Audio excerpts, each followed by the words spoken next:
itu sebelum beliau SAW berhijrah.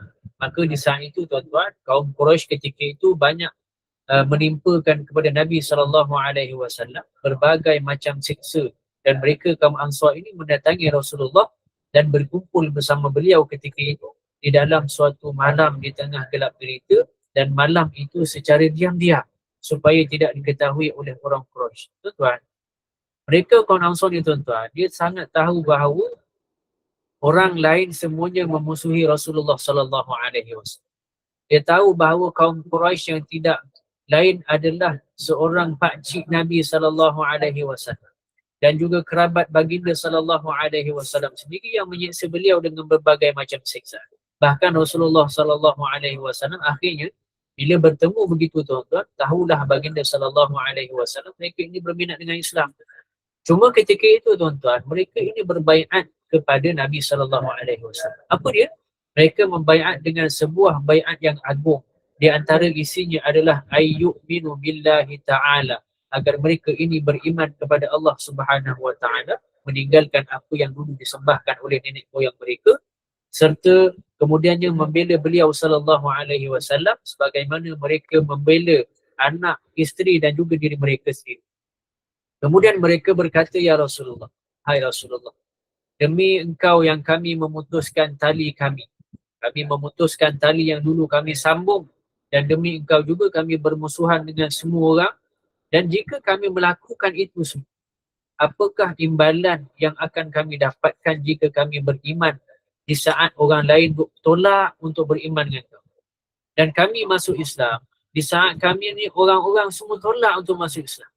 Kami berbaiat di saat orang-orang semua sibuk tak nak berbaiat dengan kamu, memperlakukan kamu dengan, tak nak memperlakukan kamu dengan baik, tak nak melindungi kamu. Tuan-tuan, bukan Allah Subhanahu wa taala. Kemudiannya orang Ansar ini disuruh lindung, disuruh Allahumma salli ala Muhammad sayyidina Muhammad, memperlakukan baginda sallallahu alaihi wasallam dengan baik. Tuan yang dimakan Allah Subhanahu wa taala. Bahkan orang Ansar berkata, kalaulah kami berperang di sisi kamu sampai dah tahap kami menumpahkan darah kami, korbankan harta kami, tinggalkan rumah kami, maka kata beliau, kata mereka tuan-tuan dimakan Allah Subhanahu wa taala, apakah yang akan kamu berikan untuk kami wahai Rasulullah sallallahu alaihi wasallam? Famalana ya Rasulullah, apa imbalan untuk kami ya Rasulullah? Qala lakumul jannah. Beliau sallallahu alaihi wasallam akhirnya menjawab, bagi kalian syurga, lakumul jannah, nuktah, intaha, lakumul jannah, bagi kalian itu syurga, titik. Itu kata Nabi sallallahu alaihi wasallam, syurga je, bagi kalian syurga. Maka mereka berkata, alangkah untungnya perdagangan dan jual beli kita pada hari ini. Dan mereka berkata, wahai Abu Qasim, kami tidak akan membatalkan dan kami tidak pernah minta dibatalkan. Kami tidak akan membatalkan perjanjian ini dan tidak akan minta dibatalkan. Tuan-tuan yang dimuliakan Allah Subhanahu wa taala, ketahuilah bahawa hati para sahabat radhiyallahu anhum ajma'in ini, kita sebut syurga je tuan-tuan, dia dah boleh tertarik. Oleh kita, saya rasa, alah syurga, confirm ke? Kita boleh jawab itu tuan-tuan. Sahabat radhiyallahu anhum ajma'in, hati mereka, dia sejak awal keislaman lagi, mereka telah dipenuhi kerinduan pada negeri akhirat ini. Dipenuhi dengan kerinduan pada syurga yang Allah dah siapkan di dalam. Tuan-tuan, saya nak cerita syurga ni sedikit sebanyak apa yang adalah hadis-hadis Nabi sallallahu alaihi wasallam, petik-petik begitulah. Maka satu ketika Rasulullah sallallahu alaihi wasallam dia berkata kepada seorang lelaki. Ada seorang lelaki itu Nabi jumpa, Nabi kata, berikan pohon kurma itu. Tuan-tuan berkat Allah Subhanahu wa taala, masa tu lelaki itu, ada seorang lelaki, dia tengah rebut sebatang kurma. Pokok kurma tuan-tuan, dia tengah rebut. Ada pokok kurma masuk dalam rumah anak yatim sikit, anak yatim ambil dan dia rebutlah kurma begitu tuan-tuan berkat Allah Subhanahu wa taala. Akhirnya Nabi sallallahu alaihi wasallam bersabda kepada lelaki yang pemilik pokok, berikan pohon kurma itu kepada anak yatim ini, kata Nabi sallallahu alaihi wasallam. Ngalahlah, bahasanya gitulah. Berikanlah, bagilah pokok kurma tu. Tapi tuan-tuan, lelaki tersebut dia tak nak, dia tolak tuan-tuan pemberian Rasulullah sallallahu alaihi wasallam. Sampailah Nabi kata, a'tihi nakhla walaka nakhla fil jannah. Bagilah pokok kurma ni dan aku akan bagi kamu satu pokok kurma di syurga nanti sebagai ganti. Tapi tuan-tuan, kerana lelaki ni cinta dengan kebun dia telah dibutakan matanya. Lantas akhirnya dia jawab, tuan-tuan, tidak Rasulullah, aku tak akan bagi. Masa tengah cakap tu tuan-tuan, Abu Dardah lalu. Abu Dardah ni dia hebat juga lah, sahabat Nabi SAW. Lalu tuan-tuan, bila lalu dia dengar begitu, jumpa Rasulullah. Wahai Rasulullah, kalaulah aku nak beli pokok kurma itu, lalu aku berikan pokok kurma itu kepada anak yatim, apakah dengan cara itu, dengan pembelian kurma itu, aku akan diberikan pokok syurga di syurga ya Allah? Maka Rasulullah SAW jawab, ya. Lalu Abu Darda ni berkata, tuan-tuan, kepada lelaki tadi, wahai pemuda, tahukah kamu kebun aku, sebuah kebun sahaja yang tentu saja di dalamnya ada banyak pohon kurma dan juga banyak pokok yang lain-lain. Orang kenal, tuan-tuan, Darda ni sangat kenal, sangat dikenali dengan kebun dia, tuan-tuan. Maka dia kata, aku tahulah kebun kau. Maka kata Abu Darda radhiyallahu anhu, semuanya untuk kamu, aku bertukar kebun aku yang ada di sana, aku beri semuanya pada engkau dan kau bagi aku satu pokok kurma. Tuan, akhirnya pokok kurma tu terjual dengan cara macam ni. Bata tapi bata yang tak ada. Maka selepas dapat pokok kurma yang sebatang tu, tuan-tuan dimakan Allah Subhanahu Wa Taala. Akhirnya Abu Darda pergi ke kebunnya, membuka pintu rumahnya, panggil isteri dan anaknya menjerit, tuan-tuan, lantas berkata, keluarlah kalian, satu hadis Nabi SAW. Keluarlah kalian. Aku telah jual kebun aku dengan sebatang pokok kurma di syurga. Demikianlah tuan-tuan bukan Allah Subhanahu Wa Taala. Sedikit sebanyak sahabat ni tu. Kalau dengar syurga je habis, tuan-tuan. Syurga je cair, tuan-tuan. Apa pun harta dunia yang dia ada, dia habis. Habiskan, tuan-tuan. Hati mereka terpaut dengan negeri akhirat yang ditawarkan oleh Nabi SAW. Wallahu yad'u ila daris salam, kata Allah. Kan? Allah tu sampai tahap Allah memanggil manusia itu masuk ke negeri kedamaian. Syukurlah, tuan-tuan. Allah dah panggil daripada sekarang. Yad'u ila daris salam, masuklah syurga aku Subhanahu Wa Ta'ala, kata Allah Subhanahu Wa Ta'ala. Yang kata mufassirin, syurga itu Allah dah hias hamba-hambanya. Kemudian Allah berfirman, siapkan untuk hamba-hambaku yang soleh syurga yang belum pernah dilihat mata, kata Allah, belum pernah didengar telinga, tak pernah terbisik di dalam hati manusia. Tuan-tuan yang dimuliakan Allah Subhanahu Wa Ta'ala, sampai tahap tuan-tuan yang dimuliakan Allah Subhanahu Wa Ta'ala, Allah sebutkan bab syurga ini, kalau dalam Quran sahaja, dalam kitab Allah Subhanahu Wa Ta'ala ni sahaja, 40 tempat Allah cerita syurga. Sampai tahap Rasulullah ni dia banyak bayangkan, duduk dengan sahabat ni, Rasulullah banyak membayangkan keindahan syurga di hadapan para sahabat. Sebut-sebut kan, dorong-dorong pada sahabat untuk cintakan syurga, jadikan hati mereka terpaut dengannya. Rasulullah SAW, seperti mana riwayat Imam Muslim, kan, kata Nabi SAW satu hadis, sesungguhnya Nabi Musa AS pernah bertanya kepada Rabbnya. Nabi Musa pernah berbual dengan Allah Subhanahu Wa Ta'ala. Perhatikan macam mana Nabi dulu pun terpaut hatinya dengan syurga Allah Subhanahu Wa Ta'ala. Tuan yang dimuliakan Allah Subhanahu Wa Ta'ala. Ini bulan Syaban, tuan-tuan. Masuk bulan Ramadan, kita panggil bulan syurga juga, tuan-tuan. Sebab di sana ada bulan pengampunan. Nabi Musa AS duk tanya pada Tuhan, ya Rabbi, ma adna ahli jannati manzila, kata dia. Wahai Tuhan aku, siapakah yang masuk syurga paling rendah sekali, kata beliau. Maka akhirnya Allah menjawab, dialah orang yang memasuki syurga di saat seluruh penghuni syurga telah ambil tempat mereka di syurga Allah Subhanahu Wa Ta'ala.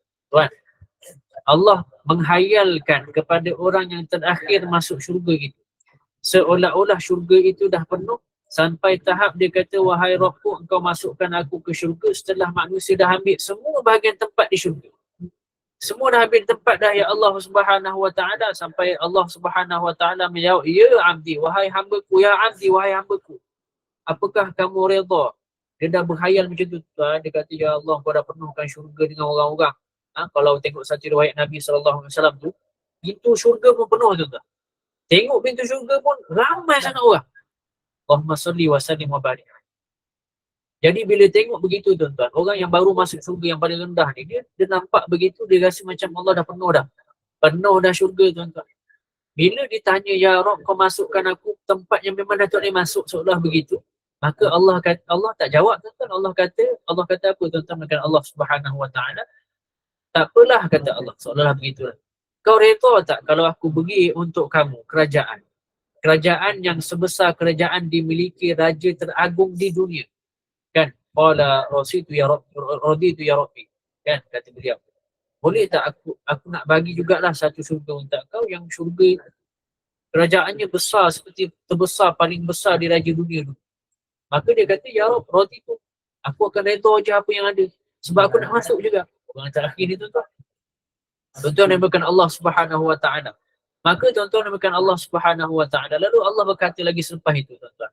Untukmu wa mithlahu. Kata Allah Subhanahu Wa Ta'ala. Bila dia kata redha, maka Allah kata, maka untuk kamu satu wa mithlahu, dan Allah akan tambah, dan aku tambah lagi satu.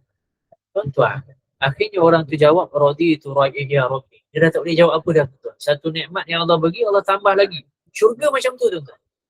Apa yang kita minta satu, dan Allah akan bagi dua kali ganda. Itu keadaan syurga yang kita tahu ni nak bayangkan. Dia kalau dunia dia tuan-tuan, nak bayangkan syurga, dia kena tengok cerita-cerita yang kartun-kartun yang dongeng-dongeng sikit tu. Tapi kita boleh cerita satu persatu lah sikit-sikit. Nanti kita dapat bayangkan seolah-olah begitu. Raditu ya Rabbi, wahai Rabbku, aku sangat redha dengan apa yang kau bagi. Bila dia kata redha tuan-tuan, Allah ni dia nak kita redha dengan apa yang Allah bagi.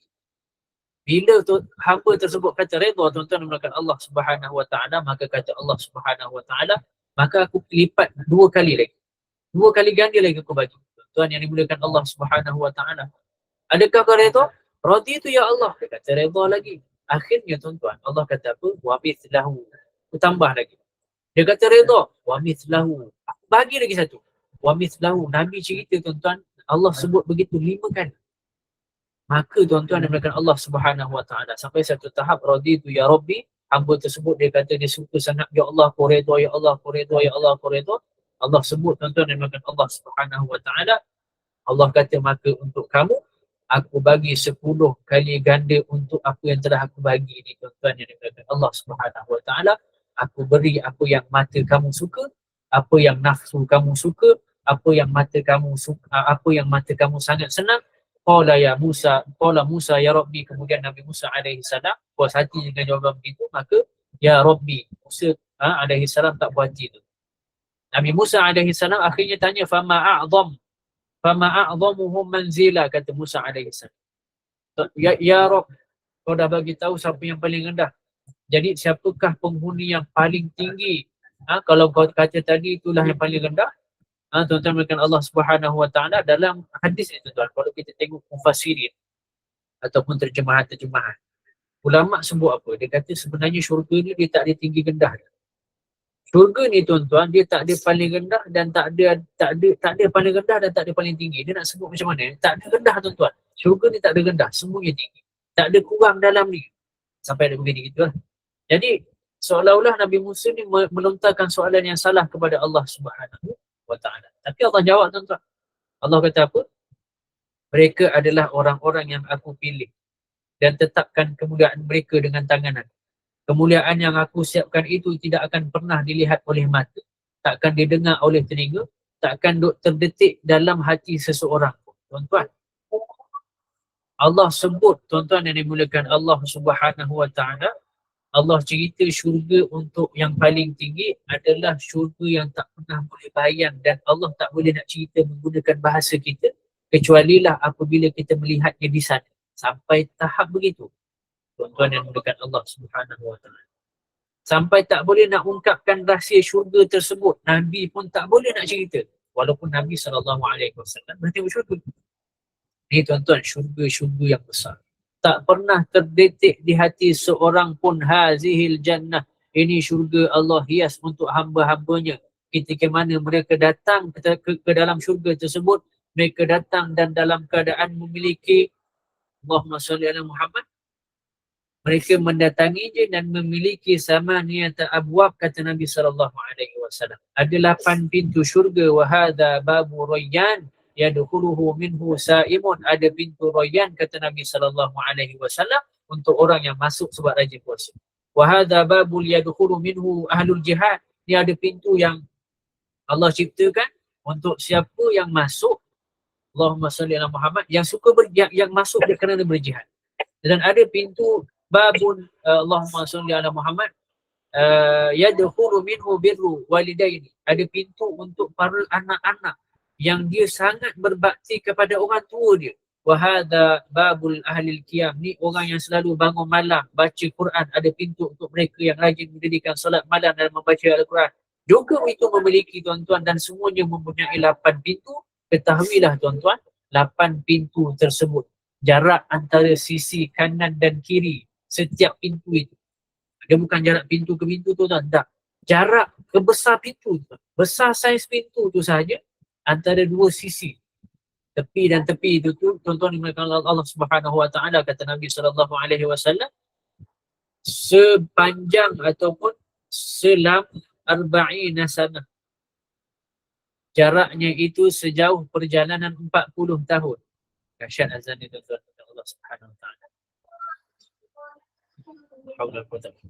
Jarak syurga, pintu syurga itu, satu pintu syurga, jaraknya itu adalah perjalanan 40 tahun perjalanan akhirat.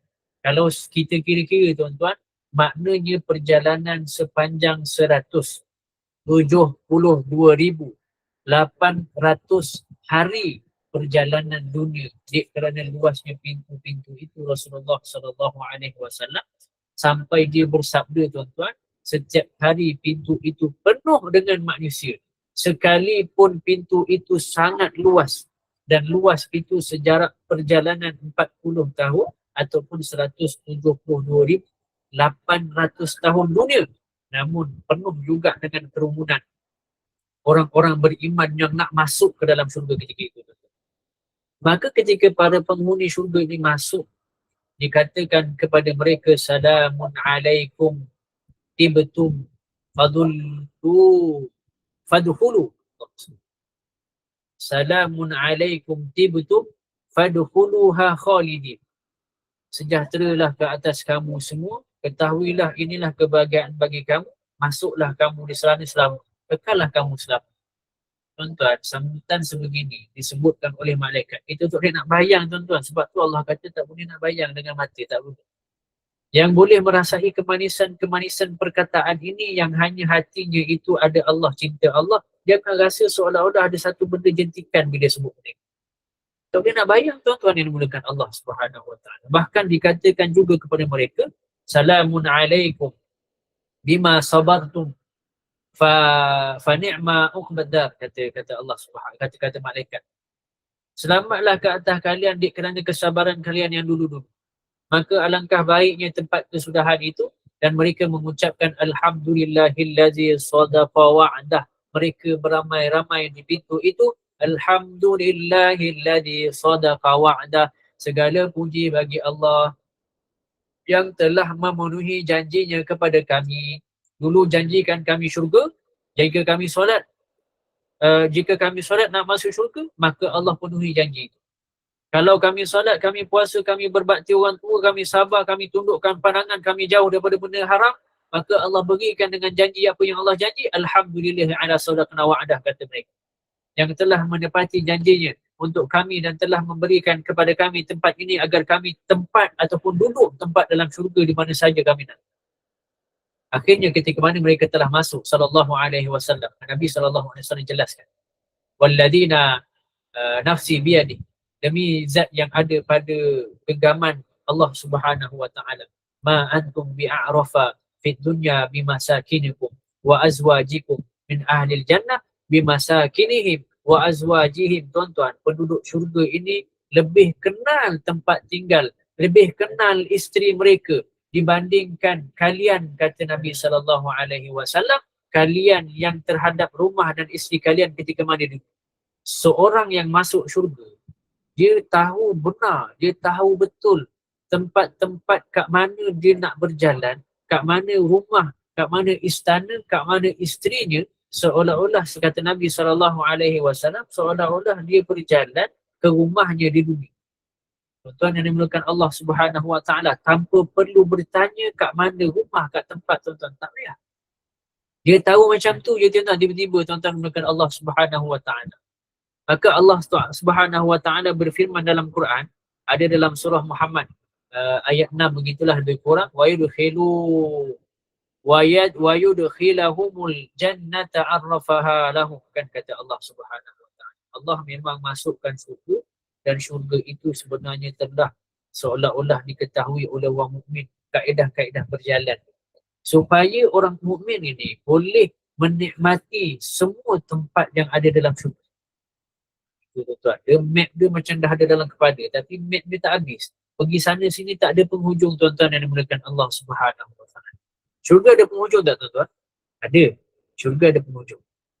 Cuma nak sampai ke penghujung itu, tuan-tuan yang dimulakan Allah Subhanahu wa taala, ketahuilah Nabi pernah sebut sallallahu alaihi wasallam, bayangan pokok saja.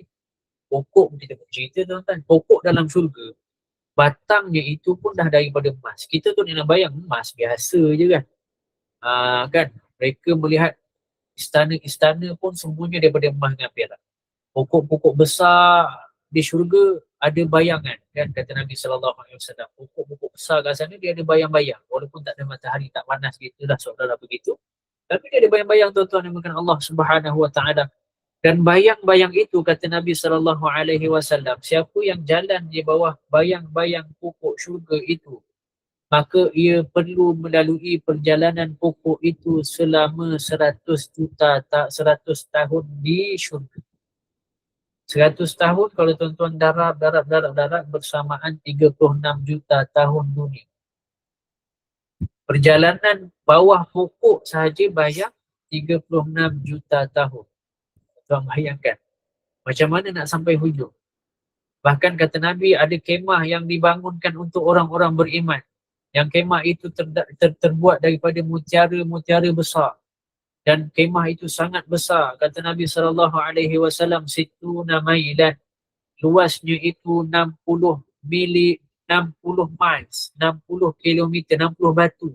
Tingginya itu 60 batu. Setiap sisinya terdapat isteri-isteri bagi orang yang beriman ketika itu. Dan yang menggunakan Allah Subhanahu wa taala. Tuan-tuan, Rasulullah sampai tahap menggambarkan bahawa ada seorang lelaki dekat dalam syurga, dia diminta pada Allah Subhanahu wa taala seorang anak. Maka dia berkata, ya Rabb, berikan aku seorang anak, lalu Allah mengkabulkan permintaan itu. Maka dalam sekejap, tuan-tuan, anak itu pun dikandungkan, akhirnya dilahirkan, tumbuh menjadi remaja. Ini salah satu kenikmatan dalam syurga. Sampai tahap, tuan-tuan, mendekat Allah Subhanahu wa taala, ada seorang yang Nabi sebut sallallahu alaihi wasallam, ada orang yang minta untuk berkebun dalam syurga. Nabi sebut, ya Rabb, berikan aku keizinan untuk bekerja, untuk berkebun. Maka Nabi Allahumma salli Muhammad, maka Allah Subhanahu wa taala ditanya, wahai anak Adam, bukankah dekat syurga ni semuanya yang kau senang ni dah sedia dah? Benda apa semua yang kau nak, aku ada dah sediakan. Maka dia jawab, tuan-tuan dan puan Allah Subhanahu wa taala, ya Rabb, ya betul, tapi aku suka sangat dengan berkebun. Dan kemudiannya Allah Ta'ala berikan, kabulkan permintaannya. Maka dalam sekejap saja, tuan-tuan, kebun yang dimintanya itu ditumbuhi tumbuhan-tumbuhan. Dan kemudiannya berbuah. Lalu Allah Subhanahu wa taala berfirman, ambillah itu wahai anak Adam. Ia tidak perlu menunggu waktu semayan sebagaimana dia tak perlu tunggu untuk ditanam dan disemai, tuan-tuan. Maka kebun itu sekali diminta terus dapat. Sallallahu alaihi wasallam cerita. Tuan-tuan, kenikmatan lain banyak, tuan-tuan, yang dimuliakan Allah Subhanahu wa taala. Baginda sallallahu alaihi wasallam bersabda, seorang lelaki melihat burung terbang. Ini banyaklah cerita-cerita syurga yang kita tak nak bayang. Dan ni yang saya kata, dia macam cerita dongeng. Kalau kita boleh bayangkan cerita-cerita puteri-puteri yang ada dalam kartun, tuan-tuan. Dan sebenarnya memang kita seronok dengan kaedah cerita, tuan-tuan. Nak ambil buah, pokok tunduk, kita ambil. Petik, buah tumbuh balik. Dan itu semua satu keseronokan yang kita rasa macam bestnya kalau kita seorang-seorang bayangkan begitu, tuan-tuan, yang dimuliakan Allah Subhanahu wa taala. Dan begitulah yang Nabi SAW menceritakan tentang syurga. Ada seorang lelaki, dia tengok burung, tuan-tuan. Dia nak burung, dia tengok burung ada terbang di langit. Syurga ada langit mana, tuan-tuan. Dan dia nak burung tersebut. Tapi tiba-tiba dia nak makan, tuan-tuan. Tiba-tiba Allah Subhanahu wa taala dalam syurga tu, burung tersebut dah dihidangkan dan sudah dipanggang, tuan-tuan. Sehinggalah Muhammad bin Munqadir nama dia.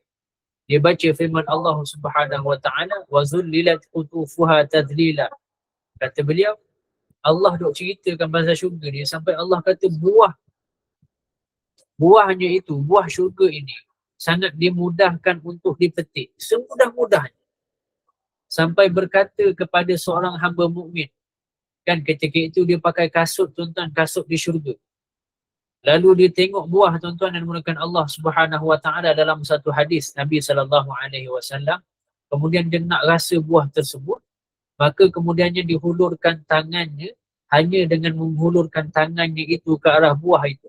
Tiba-tiba ranting itu tunduk kat tangan dia, tuan-tuan, dan ambil buah apa yang dia nak tu, tuan-tuan, masuk dalam genggaman dia. Dia petik, tuan-tuan yang dimulakan Allah Subhanahu wa taala, kembali kepada bentuk asal, dan buah tempat dia petik tadi tumbuh semula. Itu yang Nabi sallallahu alaihi wasallam cerita tentang syurga. Sampai tahap wazun lilat kutufuha tazlila, itu yang Allah cerita buahnya sangat dimudahkan untuk dipetik, tuan-tuan yang dimudahkan Allah Subhanahu wa taala. Bahkan pokok-pokok syurga ni ada naungan-naungan di atas mereka. Kan surah Insan itu, tuan. Bahkan tuan-tuan dimudahkan Allah Subhanahu wa taala, kata Nabi sallallahu alaihi wasallam, penghuni syurga ini memakan makanan dan meminum minuman. Ada satu hadis Nabi sallallahu alaihi wasallam. Dalam Fadailul Amal pun ada, tuan-tuan. Nabi sebut sallallahu alaihi wasallam, orang yang masuk syurga, dia makan makanan, dia minum minuman. Bila makan makanan, minum minuman, sahabat tanya, tuan-tuan, kami kan tak boleh kencing kat sana ya Rasulullah. Ya, tak boleh kencing. Kami tak boleh meludah ya Rasulullah. Tak boleh meludah. Kami nak sedawa pun tak boleh. Ya, betul, tak boleh. Habis mana logiknya kita nak menghadam makanan, kata sahabat Nabi sallallahu alaihi wasallam. Tuan-tuan, Nabi sallallahu alaihi wasallam ketika itu senyum, tuan-tuan. Nabi kata sallallahu alaihi wasallam, ketahuilah makanan-makanan itu akan dihadamkan melalui peluh-peluh yang keluar, dan peluh itu keluarnya semuanya harum seperti misk, seperti kasturi yang keluar daripada tubuh mereka, tuan-tuan yang dimuliakan Allah Subhanahu wa taala. Tuan-tuan, kenikmatan apa lagi yang kita nak, tuan-tuan yang dimuliakan Allah Subhanahu wa taala? Bahkan ada satu riwayat, Nabi SAW cerita, Allah berikan kenikmatan, dan kenikmatan yang ada sebahagiannya adalah nama perkataan itu adalah rindu, kata Nabi. Kataan Nabi SAW. Perasaan rindu pun Allah beri dalam kenikmatan syurga. Sampai akhirnya mereka ini mengunjungi anak-anak mereka sendiri, mengunjungi isteri-isteri mereka yang dahulu, tuan-tuan yang dimuliakan Allah Subhanahu wa taala, yang mungkin pernah celuput Allah, yang pernah meninggal hidup, meninggal kematian tu kan, meninggal dengan sebab kematian dan yang lain. Dia boleh mengunjungi mereka semua, tuan-tuan yang dimulakan Allah Subhanahu wa taala, sebagai satu bentuk pemberian. Perasaan rindu itu suatu nikmat. Walladzina amanu wattaba'athum dzurriyyatahum bil imani alhaqna bihim. Kan kata Allah Subhanahu wa taala, zurriyyatahum itu wa allasnahum Allahumma salli ala sayyidina Muhammad. Saya lupa ayat tu kan. Walladzina amanu wattaba'tum dzurriyyatahum bil imani alhaqna bihim dzurriyyatahum. Begitulah, tuan-tuan, bukan Allah Subhanahu wa taala, orang beriman ni dengan anak-anak cucu mereka yang ikut mereka dalam keimanan, Allah akan hubungkan mereka ni. Mereka akan berjumpa di sana dengan sebab rasa rindu. Sampai tahap mereka tidak mengurangi sedikit pun daripada pahala mereka. Sampai tahap gini, tuan-tuan. Dia nak cerita, Allah kata kelebihan orang yang masuk syurga dalam keadaan kerabat dia ramai yang masuk syurga. Ini Nabi SAW cerita. Kalaulah seseorang yang masuk syurga, kemudian isterinya duduk di atas, suaminya duduk di bawah, anaknya duduk atas lagi, tuan-tuan yang dimuliakan Allah Subhanahu wa taala, maka kata Nabi sallallahu alaihi wasallam, Allah akan buat semuanya berjumpa dalam syurga yang paling atasnya keluarga dia. Sampai tahap begitu Allah nak beri nikmat-nikmat dalam rasa rindu, tuan-tuan. Kemudian Allah beri pula kenikmatan syurga yang paling tinggi. Duduklah tempat yang paling tinggi, berjumpalah di sana, semakin senanglah penghuni syurga itu, tuan-tuan yang dimuliakan Allah Subhanahu wa taala. Akhirnya mereka ini, kata Nabi, mereka akan dapat mengunjungiku sallallahu alaihi wasallam. Tuan-tuan, itu yang nikmat yang paling hebat. Ikhwanuka, kan, samat ma'bud man ikhwani, siapakah saudara-saudara? Bila, tuan-tuan, akhirnya mereka dapat ataupun diizinkan oleh Allah Subhanahu wa taala kerana keluarga-keluarga masuk syurga, semuanya dapat berjumpa Rasulullah sallallahu alaihi wasallam. walaupun pada asalnya mereka duduk di syurga paling dekat. Tuan-tuan yang dimulakan Allah Subhanahu wa taala. Kemudian tuan-tuan yang dimulakan Allah Subhanahu wa taala. Di sana kita akan dapat kenikmatan dah. Siapa yang keluarga sebegitu, kata dalam satu mufassirin tu, bahkan beliau itu, mereka itu tidak akan dapat berjumpa Rasul semata-mata, tak. Mereka akan dapat berjumpa Sayyidina Umar, mereka akan dapat berjumpa dengan Sayyidina Osman, disebut begitulah. Sayyidina Ali radhiyallahu anhu dapat berjumpa dengan Sayyidina Talha, dapat berjumpa dengan Sayyidina Zubair yang tinggi dia 3 meter tuan-tuan. Kita mencintai mereka dan mereka akan dijumpakan oleh Allah Subhanahu wa taala, dikumpulkan dalam syurga. Tuan-tuan yang dimuliakan Allah Subhanahu wa taala. Tuan, Allah hilangkan sampai tahap Nabi duk cerita hadis ni tuan-tuan, sampai orang yang beriman yang dapat naik syurga tanpa disangka dia tuan-tuan, dia kerana anak dia kerana isteri dia. Dia kata apa? Alhamdulillahilladzi azhaba anna hadha inna rabbana laghafurun syakur. Segala puji bagi Allah, aku puji habis dah kau ya Allah. Selamanya aku tak pernah puji, hari ni aku puji sehabis hati aku. Seolah begitu. Yang telah menghilangkan rasa duka cita daripada kami yang asalnya duduk bawah. Duka cita tu. Sampai tahap dia kata sesungguhnya Allah ni sangat-sangat pengampun dan sangat-sangat berterima kasih kepada sangat-sangat mensyukuri. Itulah maha mensyukuri, maha dia tak kisah. Allah ni seolah-olah macam berterima kasih walaupun sebenarnya anak dia yang masuk, seolah-olah macam ada kaitan, jadi dia boleh naik. Begitu tuan-tuan yang makan Allah Subhanahu wa taala. Kan banyaklah yang disebutkan pujian-pujian kepada Allah Subhanahu wa taala ketika itu. Tidak rasa penat. Dia pujilah tuan-tuan. Kami kat sini dah tak rasa penat, tak rasa letih tuan-tuan dengan Allah Subhanahu wa taala, sampai ada salah seorang mereka sampai berkata innaka aku ni qarin, sesungguhnya dulu masa kat dunia dulu aku ada kawan. Tuan, masa kat atas tu mereka dah jumpa mereka berbual pula tuan-tuan. Nabi cerita. Dia macam kehidupan kita sekarang sebenarnya. Boleh bayang seolah-olah begitu, tapi tempatnya sangat cantik.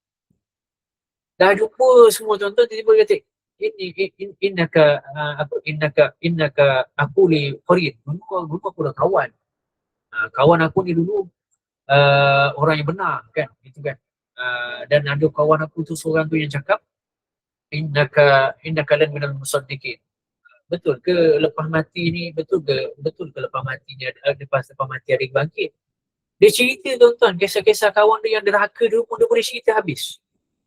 Dekat dalam tu tuan-tuan yang diberikan Allah Subhanahu. Sampai dia kata, ada ke patut kawan aku duk tanya, lepas mati boleh jadi tanah ke? Lepas tanah boleh jadi tulang belulang. Lepas tu boleh ke kita hidup balik? Ada dia tanya macam tu. Itu keadaan penghuni syurga tuan-tuan. Dia cerita habis. Saling berbincang setelah mereka itu melihat berbagai kenikmatan yang abadi. Sampai tahap ada salah seorang mereka dulu tuan-tuan dengan Allah Subhanahu wa taala, dia akan cakap, dia kata dulu aku kat dunia dulu aku ada teman yang duk cakap, korang percaya ke dekat hari akhirat ni? Percaya ke ada syurga dan neraka? Tak payahlah puaskan syahwat dunia ni, habis dah. Mati-mati dah, nanti kita masuk padang orang lain. Seolah-olah begitu tuan. Memang Nabi sebut sallallahu alaihi wasallam. Buatlah apa-apa yang kita nak buat, tak payahlah fikir solat. Nak buat apa? Solat pernah. Puaskan je lah syahwat. Seolah-olah begitulah tuan-tuan dengan Allah Subhanahu wa taala. Maka sahabat ataupun kawan-kawan yang dengar cerita dia tuan-tuan, ni Nabi cerita tuan-tuan. Cerita syurga ni dia macam tak boleh nak bayang tuan. Qala hal antum muttali'in. Maka dia orang kata, cuma kita tengok pada satu kawan-kawan tu, kita tengok dia. Tuan-tuan, kawan-kawan boleh hajak tengok orang yang masuk neraka. Akhirnya mereka pun pergi. Dan dia kata, kau tak nampak dekat syurga, maknanya dia tak ada kat sini lah. Mungkin dia masuk dalam neraka dah tu, jumlah. Fattala'a, mereka pun pergi. Fara'ahu fi sawa'il jahim.